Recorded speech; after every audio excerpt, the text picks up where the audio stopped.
अध्यात्म पिपासु सत्संग प्रेमी सज्जन वृंद, हमारी माता बहनों, जीवन में, खासकर मानव जीवन में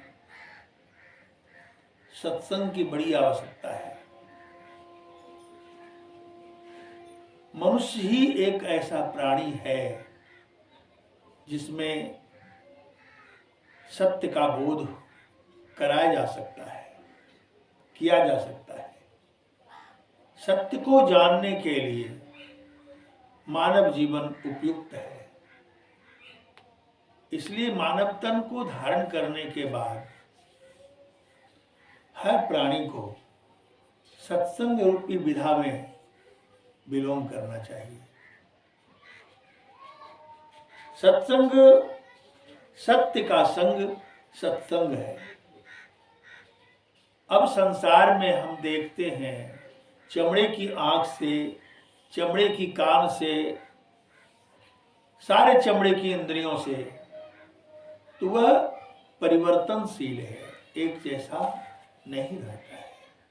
इसलिए इस जीवन का जो अभिप्राय है बस यही है कि सत्य को जान लेना, सत्य को अनुभव कर लेना। ऐसा इसलिए कह रहा हूं कि आप सत्य हैं। शरीर में कैद की अवस्था है आपकी, बंधी हुई अवस्था में आप सत्य हैं। जब तक निर्बंध नहीं हो जाते तब तक सत्य का अनुभव नहीं हो पाता है। तब तक गुरु के वचन पर विश्वास करके उनके मार्गदर्शन में यत्न करनी चाहिए, अन्वेषण करनी चाहिए, खोज करनी चाहिए कि सत्य क्या है। सत्य को ही सत्य प्राप्त होता है। झूठ और सत्य का संबंध टेम्पररी है, लेकिन सत्य और सत्य का संबंध शाश्वत है। वह कभी अलग होने वाला नहीं है। आप सत्य आत्मा है, चेतन आत्मा है। आप सत्य की ही खोज कर रहे हैं। सारे संसार के प्राणी मनुष्य सत्य की खोज में लगे हुए हैं, पर उसे सत्य का एहसास नहीं हो पाता है। खोजते सत्य हैं और खोजने का तरकीब और खोजने का जो आधार है वह असत्य है, तो वहीं पर टूटन पैदा हो जाती है, छूट जाता है, टूट जाता है। सत्य को अनुभव करने के लिए सत्य आप हैं। सत्य से आपको अपने चेतना को प्रकृति जगत से उन्मुक्त होने के लिए सिंचित करना होगा।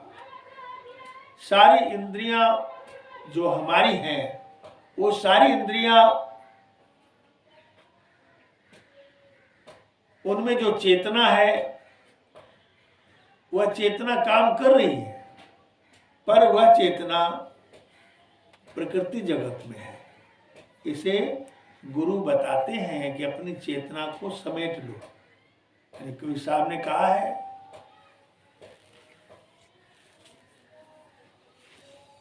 सुरति फंसी संसार में, तासे पड़ गए दूर, सुरति समेटी अंतर करो, आठों पहर हजूर। सुरति आत्म चेतना को कहते हैं जो जड़ इंद्रियों में विलोम कर रही है। जड़ इंद्रियों में जो भी आप इंद्रियों से कार्य करते हैं वह सभी चेतन के प्रभाव में ही कर रहे हैं, चेतन की शक्ति से कर रहे हैं। तो इस चेतन सत्ता को समझने के लिए गुरु की आवश्यकता होती है, और गुरु के मार्गदर्शन में, उनके निर्देश में गुरु जैसा बताते हैं वैसा करना पड़ता है, तब वह आपको एहसास होगा, अनुभव होगा कि यह जो बताया गया है गुरु जी के द्वारा तो यह सही है। और सत्य और सत्य का संबंध शाश्वत इसलिए है कि दोनों एक ही है। बस आप सत्य है, चेतन है, आनंद खोजी है, आनंद भोगी है, और वह जो परमात्मा है जिसे शाश्वत सत्ता परमात्मा कहते हैं वह सच्चिदानंद है, सत्य भी है, चेतन भी है और आनंद स्वरूप है। जब आप अपनी चेतना को समेट कर अपने आत्मभूमि पर स्थित हो जाते हैं तब गुरु आपको बताएंगे कि देखो परमात्मा जिसकी खोज में सारे संसार के लोग बेचैन हैं वह तो तुम्हारे ही अंदर है, तुमसे कभी दूर नहीं है, कभी अलग नहीं है, तुम्हारे ही अंदर वह रहकर तुझे उसी के प्रकाश में यह आत्मा, फिर आत्मा के प्रकाश में यह मन बुद्धि चित्त अहंकार और शरीर इंद्रियां विषयों के कार्य में लगे हुए हैं।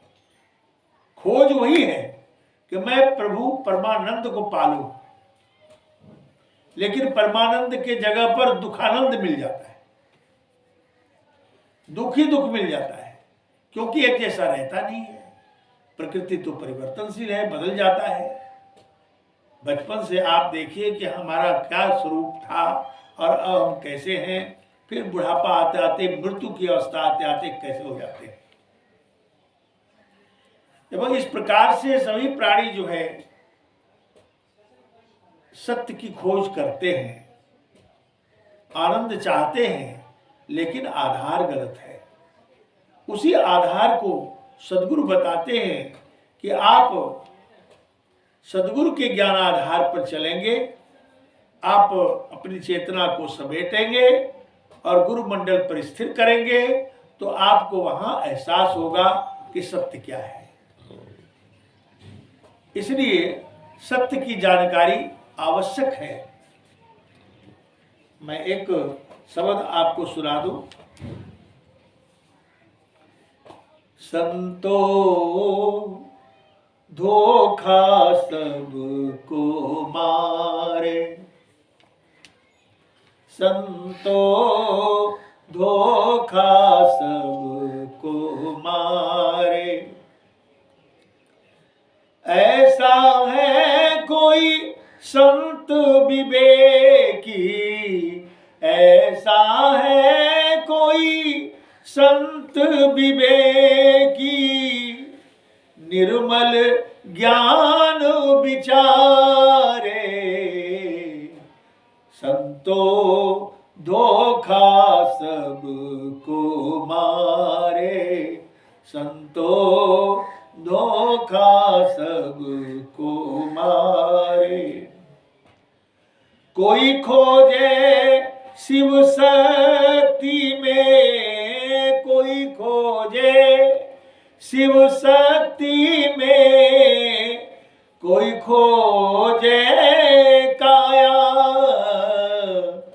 कोई खोजे शिव शक्ति में, कोई खोजे काया, कोई खोजे शून्य महल में, कोई खोजे शून्य महल में, ऐसे जग भर माया, संतो धोखा सबको मारे। ऐसा है कोई संत विवेकी, निर्मल ज्ञान विचारे, संतो धोखा सबको मारे। कोई मुनि जन मन को मूड़े, कोई मुनि जन मन को मूड़े, कोई उल्टा पवन चढ़ावे, कोई कोई मुनिजन मन को मोड़े, कोई उल्टा पवन चढ़ावे, कोई जंत्र मंत्र कोई औषधि खोजे, कोई जंतर मंतर औषधि खोजे, कोई काशी करवत लावे, संतो धोखा सबको मारे, हो संतो धोखा सबको मारे। ऐसा है कोई संत विवेकी, ऐसा है कोई संत विवेकी, निर्मल ज्ञान विचारे, संतो धोखा सबको मारे, ओ संतो धोखा सबको मारे। कोई जंगम जल माही नहावे, कोई जंगम जल माही नहावे, कोई कोई शेष सयाना, कोई कोई देश देशांतर डोले, कोई कोई देश देशांतर डोले, कोई तीरथ बरत लपटाना, संतो धोखा सब को मारे, ओ संतो धोखा सब को मारे। कोई कर्म धर्म की साकर काटे, कोई कर्म धर्म की साकर काटे, कोई पार ब्रह्म को धावे, कोई कर्म धर्म की साकर काटे, कोई पार ब्रह्म को धावे, कहे कबीर सोई जन मेरा, कहे कबीर सोई जन मेरा, सिर अपने भार न लावे, सिर अपने भार न लावे, संतो धोखा सब को मारे। ऐसा है कोई संत विवेकी, निर्मल ज्ञान विचारे, संतो धोखा सबको मारे। बंदी छोर कबीर साहब कहते हैं कि कोई संत विवेकी है जिसने विवेक का आधार लिया है, समझा है, जो निर्मल ज्ञान को विचारता है। निर्मल कहते हैं मल रहित, जिसमें किसी भी प्रकार का दोष नहीं हो, उस निर्मल ज्ञान को जो विचारता है वह कोई ऐसा संत होते हैं, सब नहीं होते। नहीं तो संसार में धोखा ही सबको मार रहा है। धोखे में संसार के प्राणी हैं, करना क्या चाहिए करते क्या है, इसलिए धोखा ही धोखा है। करना चाहिए 84 लाख योनियों में एक मनुष्य तन ही ऐसा है जिसमें कि आप अपनी चेतना को समेट सकते हैं। इसमें मोक्ष का द्वार है, साधना का धाम है। इस सुंदर शरीर को पाकर इसमें वह कार्य किया जा सकता है। अन्य जोनियों में तो कोई उपाय ही नहीं है। अन्य जोनियां तो केवल भोग जोनियां है, उसमें भोग ही भोगना पड़ता है। तो कहते हैं साहब, कोई खोजे शिव शक्ति में, कोई खोजे काया, कोई शिव शक्ति में खोजते हैं, कोई शरीर में खोजते हैं, कोई शून्य महल में खोजते हैं, शून्य का ध्यान करते हैं। ये कुछ नहीं, कुछ मत सोचो, केवल स्थिर हो, उसमें खोज रहे हैं। तो कहते हैं ऐसे ऐसे जग भर माया, इस प्रकार से संसार के प्राणी भ्रम में भटक रहे हैं। कोई मुनिजन मन को मोड़े, मन को मोड़ने का प्रयास करते हैं, उसी में वह समझते हैं कि यह सर्वोपरि साधना भक्ति उपासना है। कोई उल्टा पवन चढ़ावे, कोई हठ योग करते हैं, पवन को उल्टा चढ़ा के खींच करके ब्रह्मांड में स्थिर करना चाहते हैं, और जीवा को उलट करके और सांस रोकते हैं, तो उससे मज्जा पिघल कर आती है जीवा पर। उसकी मिठास को समझता है कि यही सोम रस है, ये अमृत रस है, अमृत मिल रहा है। इस तरह से सभी भरमाया हुआ है। कोई जंत्र मंत्र, कोई औषध खोजे, कोई औषधि में खोज रहे हैं।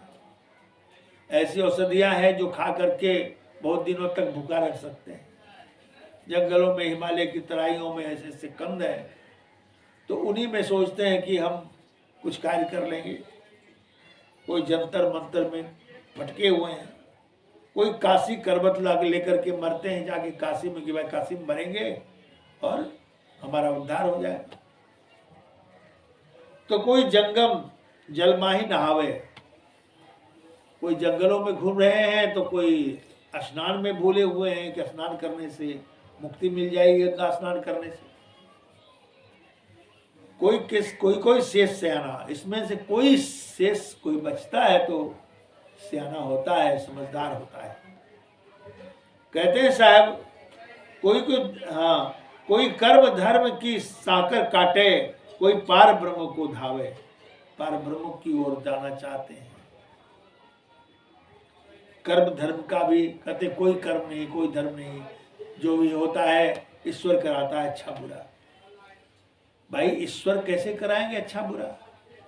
कर्म के लिए स्वतंत्रता आपको दे दी गई है। आप कर्म स्वयं करते हैं और कर्म का फल भी आप ही को भोगना पड़ता है, क्योंकि कर्म इंद्रियों से होता है, मन से होता है, बुद्धि से होता है, कर्म ही हो रहा है।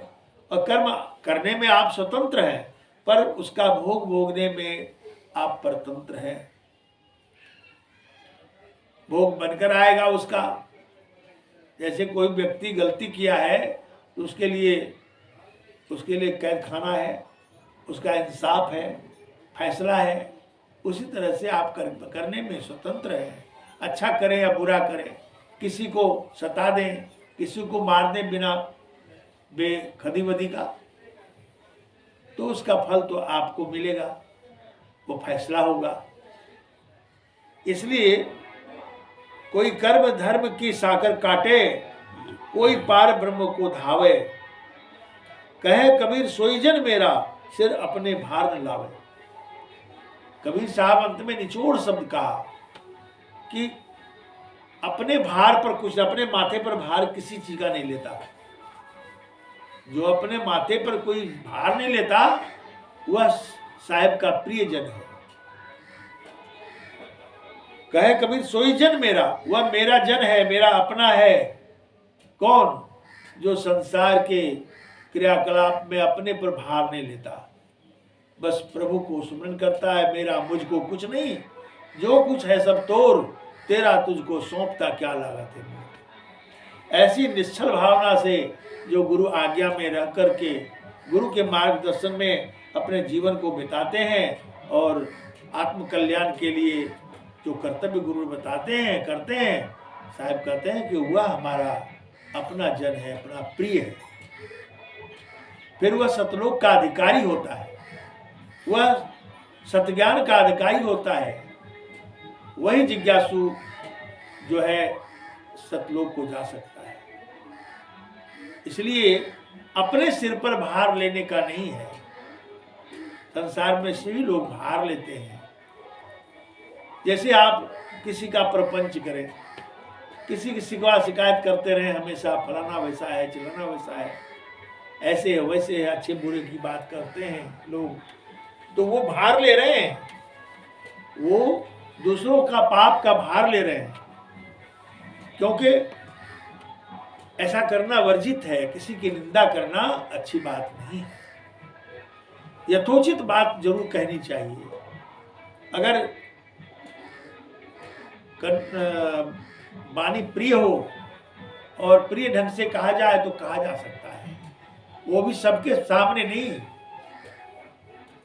इसलिए समर्पण प्रभु में करना सबसे बड़ी बात है।